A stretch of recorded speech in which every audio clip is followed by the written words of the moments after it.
오늘은 우리가 누가복음 57번째 시간으로 구하라, 찾으라, 두드리라 라는 제목으로 같이 말씀을 나누도록 하겠습니다. 누가는 예수께서 가르치신 주기도문에서 우리에게 이 주기도문에 대해 가르치신 예수님의 말씀을 우리에게 말하고 있고, 그 다음에 5절에 보면 또 이르시되 라고 시작하고 있습니다. 또 이르시되 라고 이야기하면서 5절부터 13절까지 기도에 대해서 또 이야기하고 있어요. 그러니까 1절부터 해서 13절까지 계속해서 기도에 대해서 말하고 있습니다. 예수님이 가르쳐 주신 기도가 무엇인지 말하고, 또 그 기도를 해야 되는 우리들의 자세가 어떠해야 하는지를 이야기하고 있는 거예요. 그러면서 비유로 말하기를, 밤중에 벗이 찾아와서 떡을 세 덩이를 구워달라 하면서 내 벗이 여행 중에 내게 왔는데 내가 먹일 것이 없노라 하면, 너희들이 밤이기 때문에 아이들과 함께 잠자리에 누워 있으니 귀찮으니 돌아가라 하겠느냐? 그럴 사람이 어디 있겠느냐 그 말이에요. 그러면서 너희들이 벗됨을 인하여는 주지 않는다 할지라도 그 강청함을 인하여는 그 요구대로 주리라, 그렇게 말씀하고 계십니다. 강청함, 계속해서 문을 두드리는 거예요. 그리고 지금 이거 급하니까 빨리 달라는 거예요. 어떻게 보면 굉장히 예의가 없죠. 밤중에 자려고 누웠는데 와서 옆 남의 집 문을 그렇게 두드린다는 건 그렇게 예의가 있는 모습은 아니에요. 그런데 이 당시 중동 지역에는 나그네 환대법이라는 게 있어서 이 다른 집에 가서 문을 두드리며 강청하는 이 사람의 모습이 그렇게 예의 없는 행동은 아니에요. 왜 그런가 하면, 다른 사람들이 와서 떡을 달라고 하면 그 사람에게 떡을 마땅히 내어주는 것이 그 당시의 문화였어요. 그러니까 내어주지 않으면 마치 마을에서 사람들에게 따돌림을 당해야 되는 그런 수준으로, 이 다른 사람이 와서 무엇을 달라고 하는데 그거 주지 않는 건 굉장히 예의가 없는 거였어요. 그러니까 다른 사람의 집에서 밤중에 문을 두드리는 것보다 그 사람에게 떡을 내어주지 않는 게 더 예의 없는 행동인 거예요. 그렇기 때문에 그 사람에게 떡을 내어주어야 하는데, 그렇게 내어주지 않을 사람이 어디 있겠느냐, 그리고 그가 그렇게 간절히 간청하는데 어떻게 내어주지 않을 수 있겠느냐, 그렇게 말씀하시면서 이 말씀을 듣는 사람들이 분명히 예수님의 말씀을 굉장히 잘 받아들였을 거예요. 그 당시 문화가 그랬으니까. 그러면서 뭐라 그러시는가 하면, 9절 말씀에 구하라 그러면 너희에게 주실 것이요, 찾으라 그러면 너희가 찾아낼 것이요, 문을 두드리라 그러면 너희에게 열릴 것이다. 이 말씀을 하세요. 친구가 가서 구하면 그거 당연히 주지 않겠느냐. 그러면서 11절에서부터 13절까지는 또 어떤 관계를 이야기하시냐면 아버지와 아들의 관계를 이야기하세요. 이 5절에서 10절까지는 벗의 관계를 이야기하시고, 그리고 11절부터 13절까지는 아버지와 아들의 관계를 말씀하시면서, 누가 아들이 아버지에게 생선을 달라고 하는데 뱀을 주겠느냐 그러는 거예요. 세상에 그 뱀을 줄 아버지는 아무도 없죠. 당연한 질문입니다. 그리고 알을 달라고 하는데 전갈을 주겠느냐 그러세요. 이 전갈은 아이들이 흔히 이야기하는 콩벌레처럼 이렇게 몸을 말면 동글해 보이는 거예요. 그러니까 어린아이가 그 전갈을 보면서 저거 알인데? 그러면서 나 저 알 줘. 그러면 부모는 저건 알이 아니라는 걸 알아요. 그런데 아이가 알을 달라고 하니까 그 알을 달라고 하는 아이의 말을 듣고 전갈이 알이 아닌데도 불구하고 부모가 그것을 잡아가지고 아이에게 줄 수 있는 부모는 없어요. 왜냐하면 위험하니까. 그런 것처럼 아비가, 너희가 악한 아비일지라도 자식에게 좋은 걸 줄 알거든. 하물며 하늘에 계신 아버지께서 너희에게 달라고 하는데 가장 좋은 것을 너희에게 주지 않겠느냐? 그렇게 말씀하세요. 그러시면서 지금 이 말씀을 주기도문에 이어서 하고 계신단 말이에요. 그러면서 5절에 또 이르시되 그렇게 말씀을 시작했잖아요. 주기도문의 시작이 뭐예요? 하늘에 계신 우리 아버지요. 그러니까 우리가 하나님과의 관계가 어떤 관계예요? 아버지와 아들의 관계지요. 아버지와 아들의 관계라는 것은 예의와 그리고 어떤 뭐라 그래야 될까요? 염치라는 걸 찾아볼 수가 없어요. 저희 아이들도 이 셋이 있는데 분명히 아이들이 하나, 둘, 셋, 이 세 아이들을 뭔가를 하나 사주면 그 다음 아이가 왜 나는 그거 안 사주나 하면서 쳐다봐요. 그리고 삐져 있습니다. 아니 분명히 얘는 이걸 사줬으니까 너는 이걸 사줄게 하고 분명히 본인이 똑같은 걸 원하지 않았어요. 다른 걸 원했어요. 그런데도 불구하고 이 택배가 오거나 그래서 얘는 이걸 받고 자신은 이걸 받으면 자기가 생각해서 받았는데도 불구하고 얘가 이걸 가졌으니까 나는 이게 없다고 삐지는 거예요. 그러면서 그걸 사달라고 하면서 당연하게 사달라 그래요. 뭘 맡겨놓은 것도 아닌데. 이유는 하나죠. 아버지니까. 그런 것처럼 하나님께서 우리와의 관계가 그런 관계라는 것을 말씀하고 계시는 거예요. 너희 하늘 아버지께서 마땅히 너희들에게 주시지 않겠느냐. 그러시면서 주기도문에 여기 나와 있지는 않지만 마태복음 6장에 보면 우리가 항상 주기도문 하는 그 끝에 부분이 나오죠. 대개의 나라와 권세와 영광이 아버지께 있사옵나이다 하는 부분. 그 대개라는 뜻이 왜냐하면이라는 뜻이거든요. 그러니까 우리가 주기도문을 하나님께 기도하는데 하늘에 계신 우리 아버지께 기도하는 이유는 무엇인가 하면 나라와 권세와 영광이 오직 하나님께만 있기 때문이다 그 말이에요.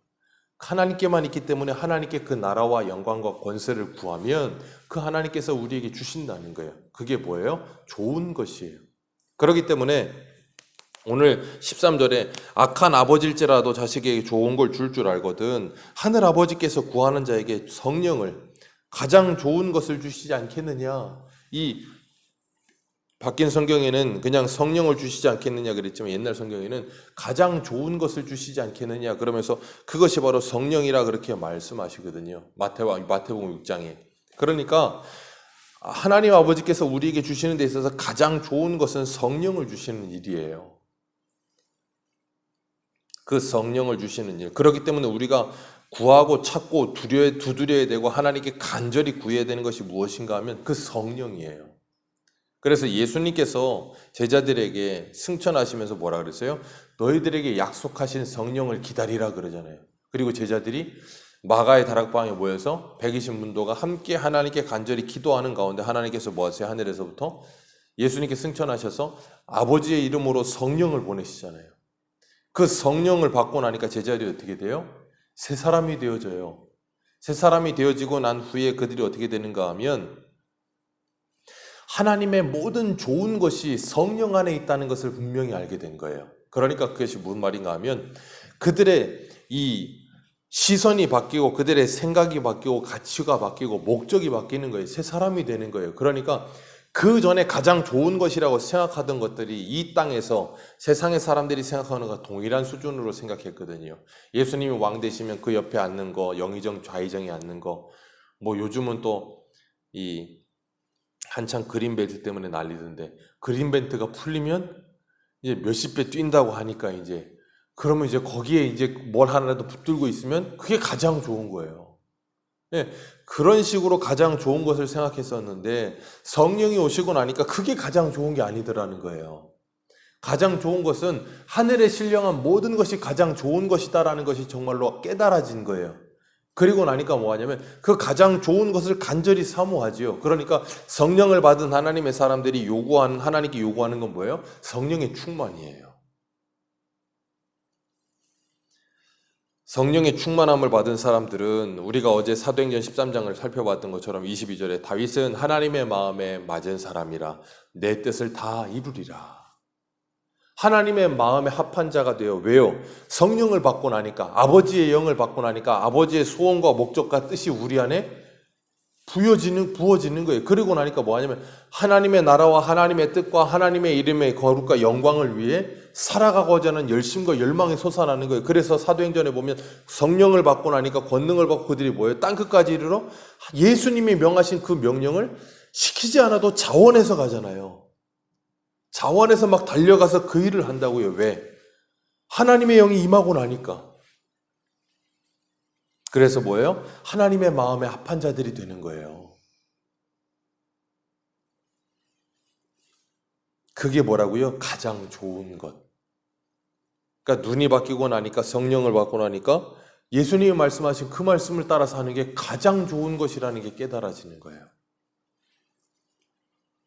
그러니까 그동안 보지 못하고 살았던 장님으로 살았던, 그래서 죄의 종이 되어 비참하게 살았던 거기에서 벗어나게 되니까 얼마나 홀가분하고 기쁘고 즐겁겠어요.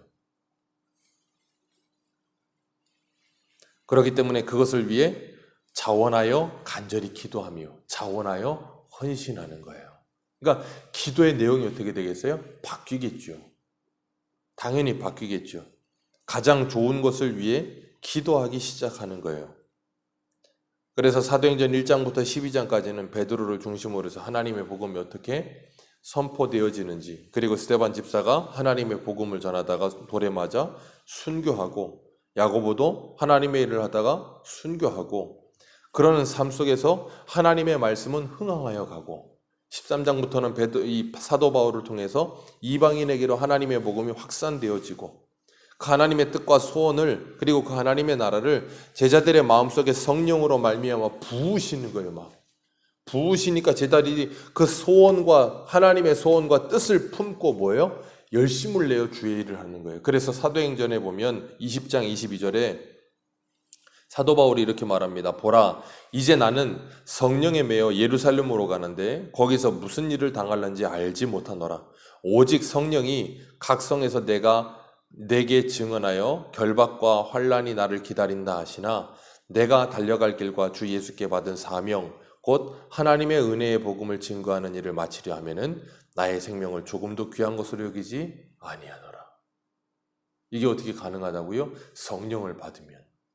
왜요? 성령을 받으면 이것이 내 목숨보다 더 소중하고 귀한 일이라는 게 깨달아지는 거예요. 그러니까 내 목숨을 주고도 아깝지 않은 일이 되는 거예요. 우리 왜 그렇게 되는가 하면, 부모들이 자녀들을 기를 때 보면 자녀들을 사랑하면 부모님들이 그러잖아요. 자녀 먹는 것만 봐도 배부르다 그러잖아요. 왜 그래요? 사랑하니까 그러는 거예요. 그러니까 하나님을, 성령이 임하시고 나면 하나님을 사랑하는 마음이 생기는 거예요.